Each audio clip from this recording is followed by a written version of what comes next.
అందరికీ నా నమస్కారాలు. నేను డాక్టర్ పి రవికుమార్. ఈరోజు మా నాన్నగారితో మీ అందరికీ నేను పరిచయం చేస్తాను. నాన్నగారండి, నమస్కారం. ఆయుష్మాన్ భవ. ఓకే. రామారావు. మీ పేరేంటి? రామారావు. మీరు ఇంతకుముందు ఎక్కడ జాబ్ చేసేవారు? నేను బెంగాల్లో జాబ్ చేసేవాడు. బెంగాల్లోనే. ఏ డిపార్ట్మెంట్ మీది? ఆర్పిఎఫ్. ఆర్పిఎఫ్ అంటే ఏమిటి? Railway production force. Railway protection force. మీరు రిటైర్మెంట్ ఎప్పుడు అవ్వారు? 1992 1992లోని రిటైర్ అవ్వారు. ఈరోజు మీ వయసు ఎంత ఉంటుంది?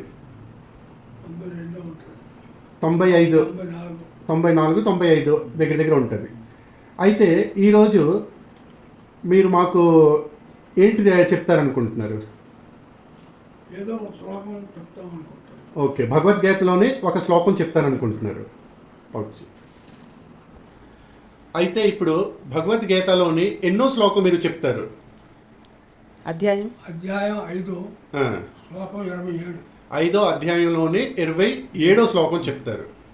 ఓకే, అయితే చెప్పండి. అయితే స్వర్శాన్ కృత్వా బహిర్భాష్యే చైవాంతరేభ్యో ప్రాణోపానం సమం కృత్వా నాసాభ్యంతరచారిణౌ యతేంద్రియ మనోబుద్ధిర్మునిర్మోక్షోపరాయణ విగతే భయక్రోధం యస్సదా ముక్తయేవహం.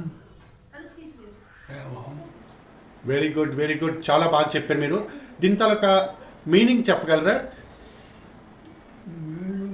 స్వర్స్వాన్ కృత్వా బహిర్బాహ్యే అంటే ప్రాణ సమకృత్వా అన్నారు.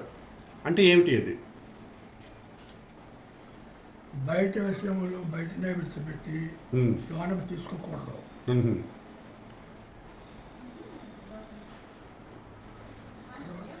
అయితే ఈ వయసులో మీరు ఇంత చక్కగా చెప్పడం, మాకు ఈ జ్ఞానం ఇవ్వడం మాకు ఎంతో ఆనందకరంగా ఉన్నది.